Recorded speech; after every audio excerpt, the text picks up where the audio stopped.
Cheers everyone, and welcome to another video on the SpellForce community channel. In the last video, we finished up talking about the general geography of EO, so today we'll be moving on to the beings that are trying to both protect it, dominate it, and flat out destroy it, but more on that in a minute. In a recent video, which you should definitely check out, we talked about how Aonir appointed his 9 children to watch over EO before he left. Those godly beings, all of which originally known as guardians, were each assigned a role by their father, as well as given 2 general rules prior to his departure. Number 1, they are to protect his work until he is to return at the end of time, and number 2, they are not to interfere with anything happening on EO. Life there should take its natural course. These rules also go in order of importance, meaning that if there is ever a threat which could destroy Aonir's creation, they must take action regardless of rule number 2. Today, these gods are separated into 3 categories: the Guardians, the Renegades, and the Red God. This happened due to various reasons that caused some of them to leave the pantheon of Guardians after some time. No worries, we'll cover that bit in a lore video after this one. In this video, however, we'll tackle on the good guys of the bunch, the Guardians, starting with Elen, the Lonesome. When she first arrived onto EO following her father's call, she, like all the children, got a specific set of instructions given to her by Aonir, which solidified her role in this new world. Daughter Elen, stroll over the land and watch over the power of life. Guard over the riches of nature, the plants and the creatures of the forests. Give them the water which they need to live, and be their friend and shepherd. Elen is EO's goddess of nature, the waters, rain, the mist, as well as mysteries, wisdom, calmness, healing, and art. Next to being known as the Lonesome, she's also known as Lady Rain, the Mist Weaver, or the Singer at the River. Every god has their symbols on EO, and Elen's are a slim woman with long white hair, a white she-wolf, an owl, and a ewe. Just like their symbols, every god has their own group of worshippers. For Elen, those are elves, but it's not unheard of dwarves and humans praying to her, although it's very uncommon. Next, let's talk about Ereon, the Scribe, who was instructed by his father as follows. Ereon, you shall be the keeper of their knowledge. For science, research, and magic give the people a better future.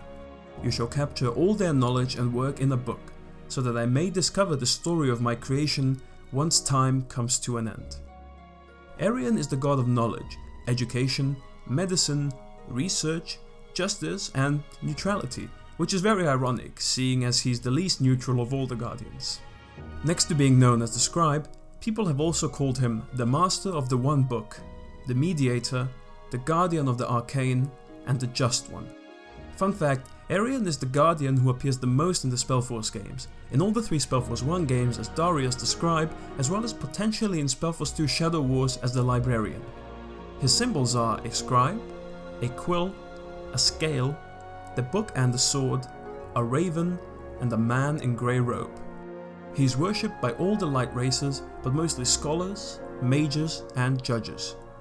Next up is Neithalf, the smith, often worshipped as EO's god of war, strength, courage, hardness, as well as smith and construction crafts. Neithalf, your strength shall shape and harden them. You will give them the power to survive, for this world won't be without dangers. In your forge in the depths of the earth, you shall shape their souls, give them bravery, veracity, willpower, and strength. Neithalf is the god who forges the souls of all living beings on EO. He's a very proud guardian who never shies away from a fair fight but despises deception and treason. He also gives us a very interesting quote quite fitting to his moral standards, which goes, "Your fate is forged out of steel and faith, so do not hesitate when you feel the embers of the forge." Neithalf is primarily worshipped by dwarves as their main god, but honorable warriors of all races, both light and dark, recognize and respect him. Next in the pantheon of guardians is Hirin, the messenger. Hirin, you will be the messenger who brings them the good and the bad. You shall lead the souls of the dying into the halls of death, and the newborn souls into life. Sleep, death, and dreaming, but also happiness and health will be your wares. May they both fear and love you. Hirin is primarily EO's god of death. His task is to bring the souls of the dead to the Morduin, also known as the River of Souls, as well as to bring new souls to EO. For that reason, he became the patron of the dying, in hopes that they will have a pleasant journey into the afterlife once they pass away. He got his attribute, the Messenger, because he's the one who relays the messengers of the pantheon of guardians to the mortals and is most likely the guardian who spends the most time on Io.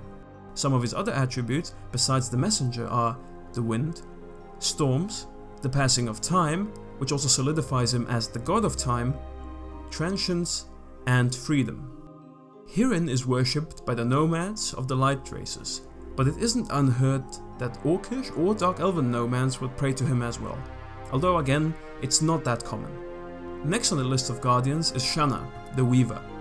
Shanna, my daughter, you shall give this world kindness and gentleness, for your calm hand will show home and family their way.